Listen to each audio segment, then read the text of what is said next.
Welcome back to the assertiveness training component of this webinar.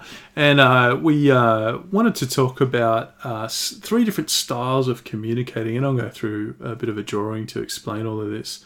But also really point you towards a New York bestseller that we often recommend to our clients. And that's something called Crucial Conversations. It's in Amazon. You can get it on Kindle, I think, for around $10 US. So it's not super expensive, but it's an amazing book to explain the neuroscience behind assertiveness, but also gives you some real good real-life situations that you can work through and uses case studies when it comes to being in management, being in sales, administration, working in a corporate kind of job. This particular book is phenomenal at sort of aligning some of the emotions and the things that you might feel in those kinds of roles. It is also very useful, even if you're not in those kind of roles. It's extremely useful and can be used in all sorts of different scenarios like that. But just wanted to encourage you to have a look at that as a book and as a resource that you can get access to. So real quickly, and this is sort of something that we do in session regularly with clients, and apologies about my drawing skills. They're not particularly brilliant, but I'll give it a go. And that is, with communication, there's you that you're communicating with, and there is someone that you're communicating with as well. And there's 3 basic styles that we talk about with communication. One is aggressive, one is assertive, and then the last one is what we call submissive. And so there's you and then the person that you're communicating with. And what we wanted to talk you through is, how do you feel when you're communicating these different styles? And then also, how can you start reprogramming that amygdala so you can actually start a communication journey in a better way, in a much more positive way. So often with communication, and I'll just write communication down so we're super clear, is you can often feel when you're submissive that you're losing and the person that you're communicating with is winning. Okay? And the problem with that is that often builds up pressure. Is that if you're always feeling like you're on the losing side of communication, it's a bit like a pressure cooker. It can build up pressure and pressure and pressure. And then all of a sudden you might flip. So you'll flip with that pressure. And you're going to win, baby, no matter what. And everyone else is going to lose. Okay, and that can cause lots of problems because that aggression can come out verbally, physically. It can create lots of situations where that pressure just hasn't been vented at all properly. And then you're going to win at all costs. And then that's going to potentially cause pain in other people's lives. So when we're recalibrating our communication, what we wanted to do is aim towards being assertive. And the kind of golden rules here is you're feeling like you're winning, but also the other person feels like they're winning. And the way you're doing it is that you're saying exactly what you want to say. Okay? And you're specifically saying exactly what you want to say, but you're not hurting the person that you're saying it to. So if you're in a management situation and you've got a manager who's being aggressive, what you can start doing is you can start using a phrase of, I feel whatever it is. Okay, I feel sad and I need whatever it is. So it's just practicing that phrase. I feel unhappy at the moment in my role and I need some support around what I'm doing in this particular sales area. Okay, so no one can take away what you're feeling because they're yours, and you can suggest what you need because you're you, and it's up to somebody else to then decide what they're going to do with that. Now, when you're aggressive, you're often saying you a lot. So you're not giving me what I need. You're being a pain in the butt. You're whatever it is, right? When you're being submissive, you're often saying nothing at all. And so what we want to do is really strike a balance between these and start practicing. And again, referring to that book, Crucial Conversations, which goes into a huge amount of depth around this, around assertiveness, is that you're really wanting to aim towards, I'm feeling this and I need this. And you can practice this with your spouse or your girlfriend or your boyfriend or whoever. But some great places to practice are with family and friends. And then when you're talking about your workplace situation, really what you're doing, and every single time that you're doing a recalibration like this, what actually you're doing, and this is what I want to show you, okay, is that just say you were imprinted as a kid in a situation where there might have been some emotional manipulation or abuse or something, just as an example. Okay, so you faced rejection as a kid.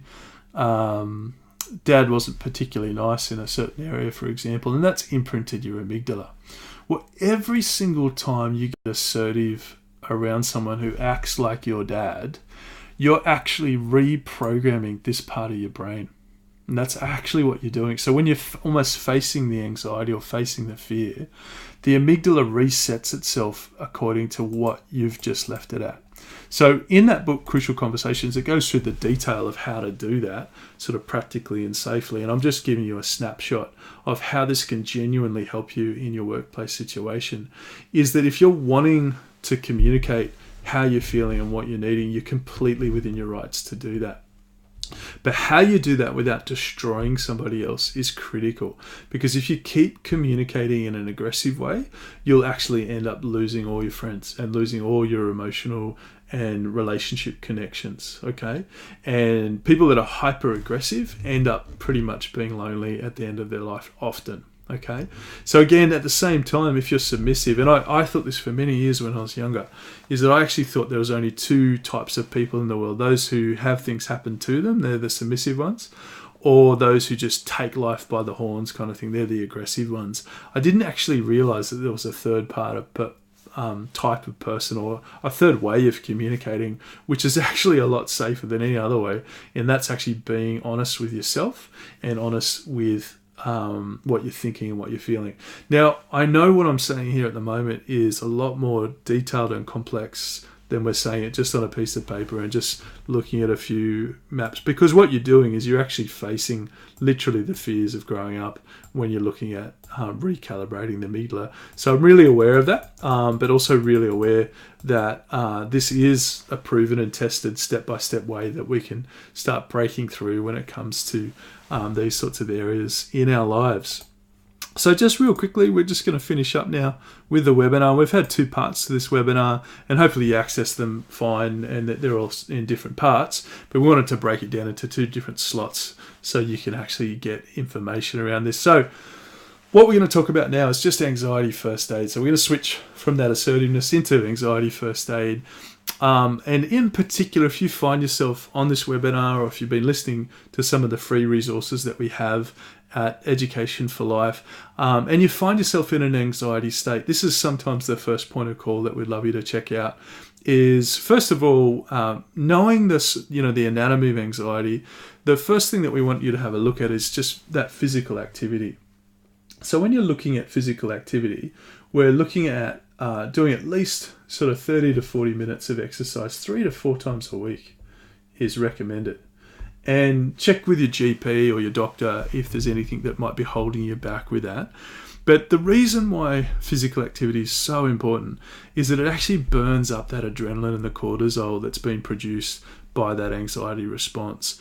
And you might think, no way, there's no way I'm doing 4 times a week 30 minutes of physical activity. Well, what I'm just pointing out to you is the science behind what's happening in your body is best served when you actually physically do some activity to burn up that excess adrenaline and cortisol. It's really interesting to me, and I've often reflected on this with clients, is that when we're at school, we do physical education classes, we do sport education classes, but when we leave school, we just let it all go. Unless you're sort of passionate, runner or swimmer or, into some sort of sport. Often a majority of us, when we get into our working life, we let go of physical activity and think it's just something that we did at school. Little did we know, is that physical activity is probably the best way to manage your stress. It's the best way to manage the anxiety that happens in your body. And honestly, when someone comes to a session and asks for some support and they've got anxiety or depression, one of the very first things we do is ask them to get a gym membership. And it sounds weird, it sounds a bit random, but the whole reason behind that is that that's that adrenaline and cortisol push inside our physical body. Okay, the next one is mindfulness, and there's many teachings out there on mindfulness. There's lots of colouring in books. There's we've actually put a blog out as well, just of some of the common apps. An app that we highly recommend is an Aussie app called Headspace, which is a brilliant app at teaching you mindfulness. So I'm not going to sort of move into mindfulness in detail with this course, literally because there are so many resources out there around it, which are actually, I'm not a, gold medal mindfulness teacher, so I'd rather, someone who is a gold medal mindfulness teacher teach you. And so there's many different resources out there, but suffice to say that mindfulness, or allowing the anxiety wash through you, and not sort of overwhelm you, is actually one of the scientifically validated, highly scientifically validated spaces. And if you're, a religious person, or if you've got a belief system that incorporates prayer, another thought of mindfulness is praying. So if you're a prayer, think of mindfulness like prayer. And they've actually done studies in the University of Philadelphia around prayer as well. And it's a fantastic book called How God Changes Your Brain, around prayer and mindfulness and all that whole range. Definitely something which we recommend to clients as well, is that if you're spending at least 10 minutes a day just giving yourself some space in your mind, and that can be through a prayer time, it can be through a meditation time, it can be listening to something like Headspace, which isn't religious at all. It's got no agendas in any sense like that, and it just teaches you sort of meditation techniques. Mindfulness is fantastic. So that's the whole mindfulness state that scientifically has been validated. So the next one's healthy eating. Enough said really about this. There's a huge amount of resources again around healthy eating, but again the information we have as psychologists is that when you have a huge amount of adrenaline and cortisol in your body, it destroys something called serotonin. The serotonin is produced in your gut, in your stomach, and so serotonin makes you feel good, makes you feel kind of up in life. And so if you're getting a destruction of serotonin because of anxiety, healthy eating is the best way to restore that balance. So, and in particular, the balance of the serotonin. Often when people binge eat, or if they binge on high carb, high fat foods, the whole reason for that is they want to have a lift in their serotonin quickly. And so healthy eating, slow carb release foods, low fat foods are some of the best there. And again, I'm not going to get into a huge amount of detail in this course because there are literally so many resources out there around healthy eating, and not going to focus so much on that. What we will focus on though is cognitive behavior therapy. And this is sort of really something which I always kind of grin about, is that scientifically one of the best therapies validated in the scientific literature, that cognitive behavior therapy is so validated in Australia, for example, that the Australian government provides a rebate to people who do cognitive behavior therapy, because it's been shown again and again and again and again that it will help your anxiety. And that's literally what we do when we as therapists are digging into somebody's noggin or their brain. We're actually looking at their core belief system, and their core belief system around their fears of the future, and that's all in the amygdala. And what we're trying to do is either challenge those belief systems if they're inaccurate, or basically recalibrate that belief system. And we do that through a step-by-step process we call cognitive behavior therapy, and that's the step-by-step process that we're talking about here with Education for Life. And there's quite a lot of detail that we go into in the full course around that, so just encouraging you around CBT, and any resources you can get around that too. There's even CBT books for dummies and, all these different resources around the space around CBT, but that's literally where we're going to go. The next one is what we call breathing and muscle relaxation. I want to actually practice this with you right now. Is that we're going to do what we call 4 and 6, and we're going to do what we call hold for 5s. So when we actually practice breathing, what we're doing is we're telling our automatic system, which is our anxiety system, our HPA system, that there's no lion in the street, okay? And so it's using an automatic system, which is our breathing and our muscle relaxation, to tell an automatic system everything's okay, okay? So with 4 and 6, it's breathing in for 4 and out for 6. I'd like you to practice that right now. So breathing in for 4 and out for 6. That's the way. In for 4, out for 6. There we go. Now, when you practice that, what you're actually doing is you're lowering your heart rate. And this is from the Australian Institute of Sport, which is a well-known Australian organisation in regards to the sporting areas, that they practice 4 and 6 to lower athletes' heart rates as quick as possible. So that's what we do with our clients, is that when they hit an anxiety attack, we're wanting to lower their heart rate as soon as we can. And then we connect that with what we call hold for 5s. So holding each muscle group, I always start with the head and the neck, hold that for 5 seconds, then the shoulders and the arms, so tense up your muscles and then hold them for 5 seconds, then relax. Then your core, so your chest and your stomach, and then your butt all the way down to your toes. And you hold each muscle group for 5 seconds, count to 5, and then relax each muscle group. Because what we're trying to do with the hold for 5s is dissipate the adrenaline and the cortisol in our muscle groups, okay? So what we often do with clients is we practice for probably 10-15 minutes, breathing 4 and 6, in for 4, out for 6, and then hold for 5s, and we alternate them. So we alternate them, then we might get into a Headspace app, and then for 10 minutes just focus on some mindfulness. Now, when you practice these, and this is where I often find when people have anxiety, they want a quick fix.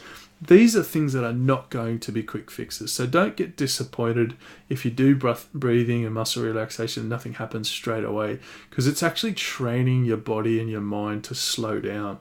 So much of our life is about speeding up, and in particular our technology causes us to speed up and have adrenaline spikes regularly. What mindfulness and breathing and muscle relaxation are doing are specifically trying to slow you down. And so you've got to give them that amount of time. If you're wanting a quick fix, or if you're in a state that requires a quick fix, the next step is medication. And this is where either going to your emergency unit or talking to your general practitioner is actually what you really need to be doing in this space. So, and it definitely, medication is dispensed by a doctor, and only ever by a doctor or a treating psychiatrist who may be treating your anxiety as well. So hopefully that anxiety first aid gives you just some things that straight away you can implement immediately. You can have a look at, and I think the shorter terms are your physical activity, your medications, your healthy eating. Your medium to long terms are your mindfulness, your breathing and muscle relaxation. And then digging into the detail is the cognitive behavior therapy, which is what our course sort of really represents. Thank you so much for listening. You'll be getting some emails coming through in the next few days. There is an offer available, which is normally time limited. So check that out as well. Really appreciate you listening in. And thanks very much.